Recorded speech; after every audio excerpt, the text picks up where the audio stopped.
Tai iš tikro, taip keista, dar man taip nėra buvę, kad lik antra Dakaro diena, o mes dar visiškai nesijaučiam Dakare. Atrodo, kad atvažiavam atostogauti. Ir gal tai yra atsakymas, netgi kodėl Dakaras turėtų iš tikro vis dėlto vykti Afrikoje. Vis dėlto sutikim, kad ten tokių nebūna, tokių liūčių ir taip ilgai, kad čia pradėtų vieną po kito greičio ruožus atšaukinėti ir net ir rytoj gali visko būti, tai vėl, Afrikoje taip nebūdavo. Kaip bebūtų, visi važiuodavo ir turėdavo įveikti tai, kas yra numatyta.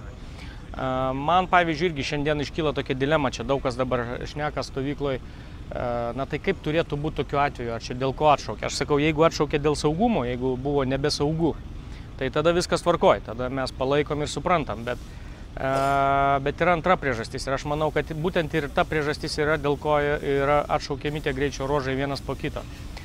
Tiesiog sąlygos, kuriuose tektų važiuoti lyderiam ir tiem labai palaikomiem organizacijos, reiškia, 30-ųjų, tai jie yra, sakykime, biški išponėję ir jie jau nebevažiuoja tokiom sąlygom, kai yra ne taip, prie ko jie įpratę, kam jie ruošia savo mašinas ir kaip jie treniravosi. Ir Dakaras jis biški čia irgi įsigimsta, reiškia, yra pataikaujama.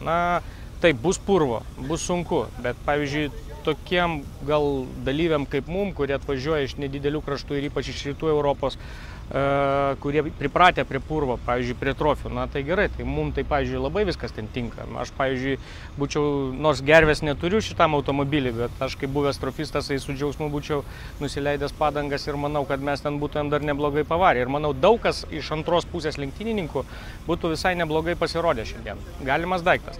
O lyderiai, aišku, vėl, jiegi švarus, jiegi yra ponai, jiem negalima ir vėl, tai yra pataikaujama. Ypač, manau, Peugeot komandai, kur yra galas varomas, jiem būtų tikrai daug sunkiau. Bet tai palaukit, bet tai yra Dakaras, aiškiai, jeigu sninga, mes turim gauti viską, kas yra. Dabar, kai yra sunku lyderiam, tada yra viskas atšaukama. Kai yra sunku mum, tai ten dzin, žinai.